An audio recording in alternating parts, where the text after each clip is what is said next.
नमस्कार। आज मैं फिर आपके सामने अपराध की एक और घटना लेकर आया हूं। आज के अपराध की घटना थोड़ी पुरानी है। मैं कोशिश करता हूं इन दोनों कि आपको बिल्कुल हाल फिलहाल, ताजा, तुरंत, हालिया जो घटनाएं हैं अपराध की वो आपको बताऊं और उनके निहितार्थ क्यों, कैसे, कब, क्या, किसकी गलती, ये आपको समझाने की कोशिश करूं। बहरहाल आज की घटना है राजस्थान। राजस्थान के झालावाड़ जिले में 7 जुलाई 2022 को 7 जुलाई 2022 को सरोला कलां टेक के रहने वाले अब्दुल सलाम पुत्र अब्दुल कासम ने महिला थाना पहुंचकर अपनी एक आप बीती सुनाई। उन्होंने महिला थाना की थानाध्यक्ष को यह बताया कि उनकी बेटी जो एमए फाइनल ईयर का एग्ज़ाम दे रही थी, उसको उसका पेपर दिलाने के लिए उसके सेंटर दर्शन बीएड कॉलेज, भवानी मंडी रोड, झालरा पाटन लेकर गया था। वो और उसकी एक दोस्त जो उसी गांव की थी। उन दोनों को हमने एग्ज़ाम शुरू होने के पहले कॉलेज के गेट पर छोड़ दिया। 3 घंटे का पेपर था और आधे घंटे पहले मैं उनको लेने के लिए भी पहुंच गया, लेकिन वो वहां पर नहीं मिली। जो उसकी दोस्त थी उसने भी बहुत ढूंढा। उससे पूछा गया तो उसने कहा हम लोग भीतर गए। थोड़ी देर में उसने कहा कि एग्जाम शुरू होने के पहले मैं थोड़ा टॉयलेट हुआ हूं, और वो कह के गई। चूंकि वो उसका सेंटर मेरे रूम में नहीं था, इसलिए मैं ये कह नहीं सकती कि वो उसने एग्जाम दिया या नहीं दिया। पिता, लड़की के पिता आसपास ढूंढा, सामने दुकानों पे पूछा, प्रिंसिपल के पास गए, उसके साथ की और लड़कियां जो वहां मिली उनसे बातचीत की। थोड़ी देर में पूरा स्कूल खाली हो गया। इसी बीच उसने घर पर फोन करने के लिए जब मोबाइल देखा तो उस पर व्हाट्सएप पर 3 मैसेज थे। बिल्कुल नया नंबर था, यानी उसके मोबाइल पर वो फीडेड नहीं था। पहले फोन में उनकी बेटी, जिसका हाथ पैर बंधा हुआ, बुरी तरह से जिसको कहते हैं परेशान, बाल बिखरे हुए, आंखों में आंसू, वो किसी कमरे में किनारे बैठाई गई थी या बैठी हुई थी। उसके बाद एक मैसेज था कि तुम्हारी लड़की को हम अपहरण करके ले आए हैं, इसकी सलामती चाहते हो तो 10 लाख रुपए का इंतजाम कर लो। तीसरा मैसेज था कि ये ध्यान रखना कि अगर पुलिस को इसकी जानकारी हुई तो इसे जिंदा नहीं देखोगे। आगे लिखा था कि पुलिस में हमारी सेटिंग है, तुम थाने पर गए नहीं कि हमको जानकारी हो जाएगी, और तब फिर मैं तुमको एक इसी तरह की फोटो भेजूंगा जिसमें तुम्हारी लड़की इस दुनिया में नहीं होगी। लाजमी है बाप को ऐसे मैसेज पढ़कर रोना ही आया होगा। उसने घर पर बात की कि ऐसे ऐसे फोटो आई है और ऐसा लगता है कि उसको बहुत मारा गया है, पीटा गया है, हाथ पैर दोनों बुरी तरह से बंधे हुए हैं, फर्श पर बैठी हुई है, और 10 लाख रुपए का इंतजाम करने को कहा है। घर वालों में भी रोना पीटना मच गया और ये कहा कि 10 लाख रुपए हम घर बेचकर भी नहीं दे पाएंगे तुरंत। बहरहाल वो सीधा वहाँ से झालवाड़ के महिला थाना में सीधे वो गया। ये सारी बात उन्होंने महिला थानाध्यक्ष को बताई। घटना गंभीर थी। इसी सूचना पर फौरन, चूंकि महिला थानाध्यक्ष ने वो मैसेज भी देखा, महिला थानाध्यक्ष ने वो फोटो भी देखा, फौरन अपहरण 364 में ये लिख लिया गया, FIR लिख ली गई और ताकीद की उन्होंने लड़की के बाप को कि खबरदार किसी को खबर भी न लगे। कभी कभी ऐसा होता है कि वो कहते हैं कि पुलिस, तुमने कहीं भी जिक्र किया घर पे भी कि पुलिस को पता है तो हो सकता है ये नुकसान पहुंचा दे।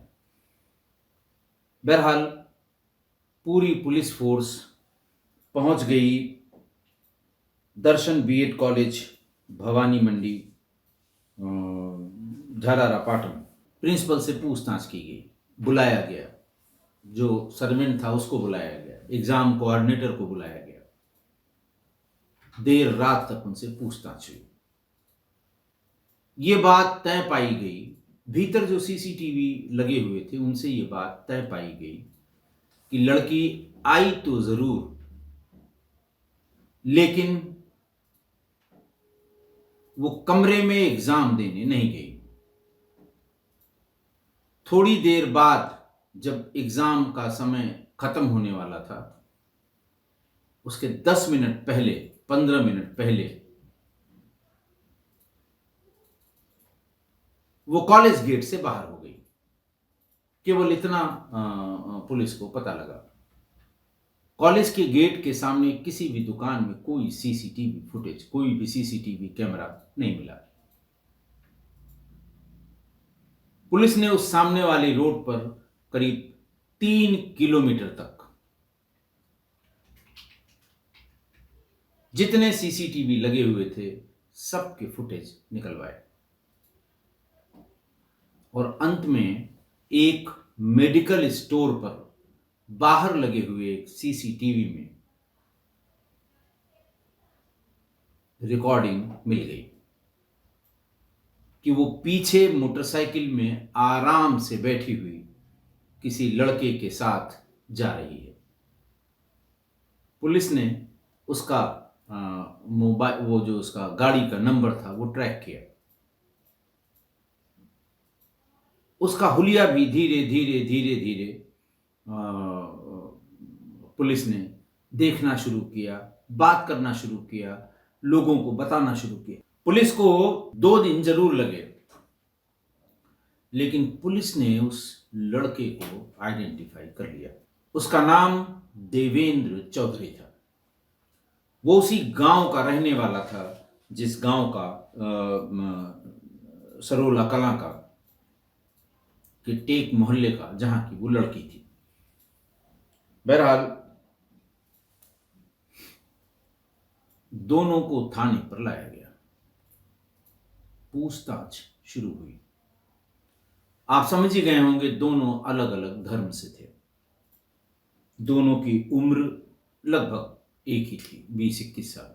उन्होंने बताया कि हम पड़ोसी हैं और लगभग 2 साल से हमारे प्रेम संबंध है। लड़की ने बताया कि हमें, मेरे परिवार को इस प्रेम संबंध की जानकारी नहीं है,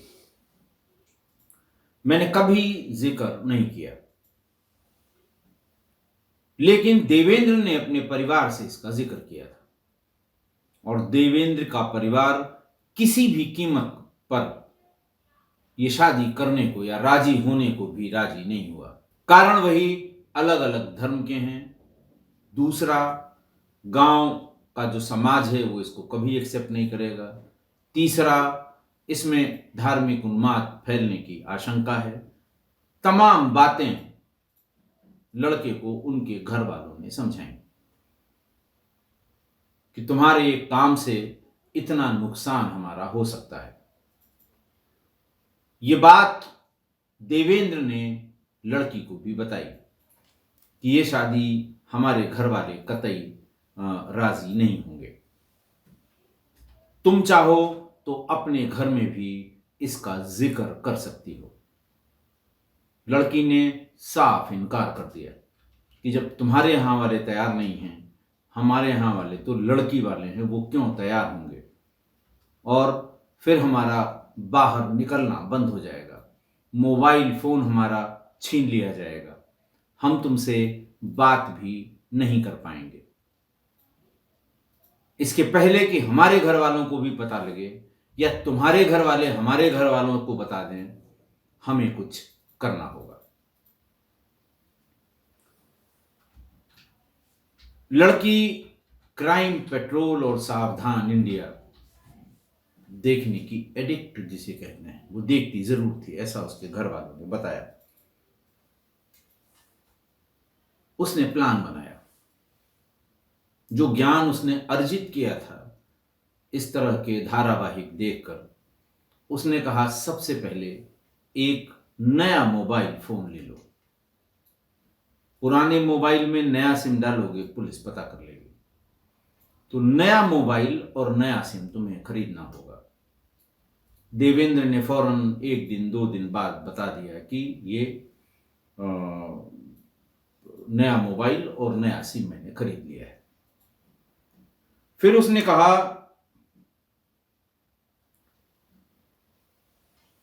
कि मेरे बाप, मेरे पिता, मेरे अब्बू सेकंड शिफ्ट में मुझे 1:30 बजे छोड़ने आएंगे और तुम 3 बजे के आसपास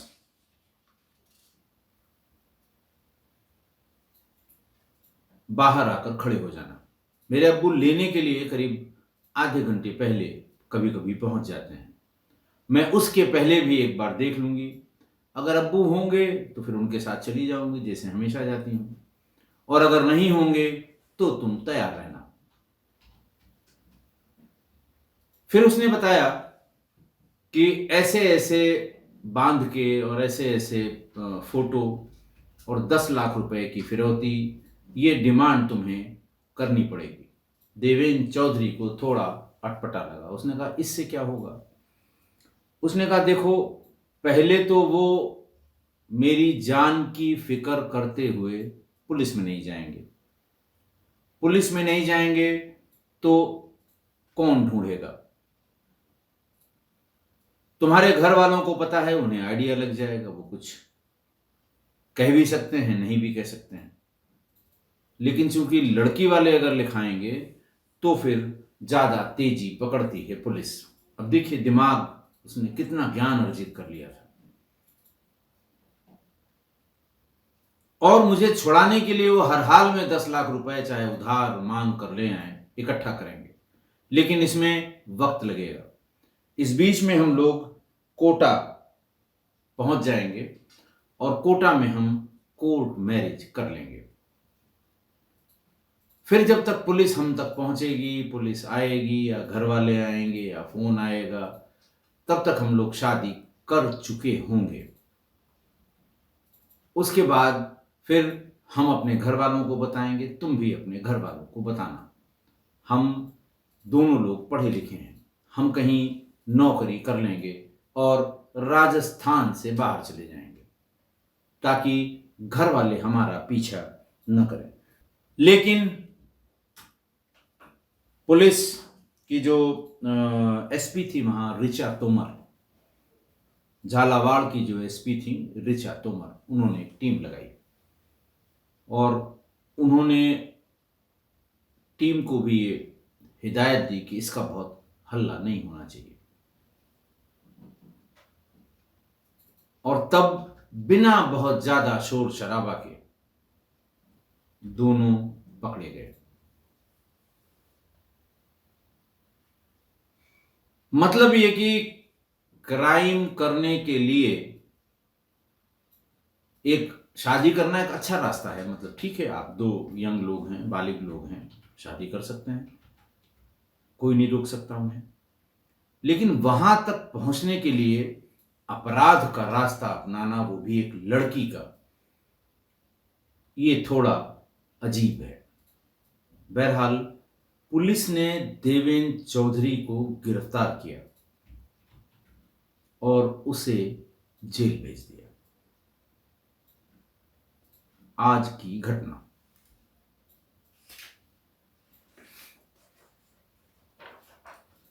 आज की घटना में क्राइम पेट्रोल और सावधान इंडिया देखकर लड़की ने एक बड़ी साजिश रची, सिर्फ अपने मन मुताबिक शादी करने के लिए। अपराध की हर घटना एक जैसी नहीं होती, यानी जिस एपिसोड में उसने ये देखा होगा तो उम्मीद है यही देखा होगा कि इतना डरा दिया अपहरणकर्ता ने मां बाप को कि मां बाप पुलिस तक नहीं गए, पैसा इकट्ठा करने में लग गए। इस बीच मैसेज पे मैसेज आते रहे।